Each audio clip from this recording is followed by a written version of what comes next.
बिस्मिल्लाहिर्रहमानिर्रहीम। आज आपको अपडेट देना चाहूँ कि आज के केसेस की क्या अपडेट है। आज एक तो सुप्रीम कोर्ट के अंदर क्वेटा वाला मुकदमा, जैसा कि आपको पता है कि वकील वहाँ कत्ल होते हैं और FIR खान साहब के ऊपर मशवरे की दे दी जाती है। वो भुट्टो वाला मामला दोबारा रिपीट किया जा रहा है।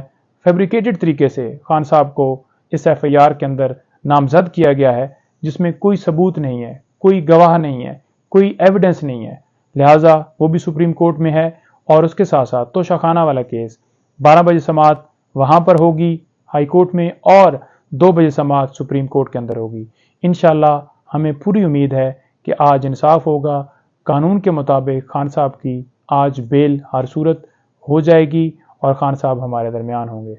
दूसरा, हमने प्रोटेक्शन मांगी है सुप्रीम कोर्ट से कि खान साहब को किसी मुकदमे में चाहे मालूम हो चाहे ना मालूम हो गिरफ्तार ना किया जाए, क्योंकि उनके साथ आइन कानून के साथ ट्रीट नहीं किया जा रहा। तो लिहाजा फेयर ट्रायल का हक जो है वो आइन का आर्टिकल 10 वाज़ह देता है, तो फेयर ट्रायल देना चाहिए और उन्हें प्रोटेक्शन मिलनी चाहिए। ये सारे मुकदमात आप सबको पता है झूठे हैं, फैब्रिकेटेड हैं, और उन्हें प्रोटेक्शन जो है वो उनका हक है और उन्हें मिलनी चाहिए। तो इंशाल्लाह सुप्रीम कोर्ट से हमें उम्मीद है कि आज प्रोटेक्शन उन्हें मिल जाएगी और मज़ीद किसी मुकदमे में गिरफ्तार जो है वो नहीं किया जा सकेगा। Thank you.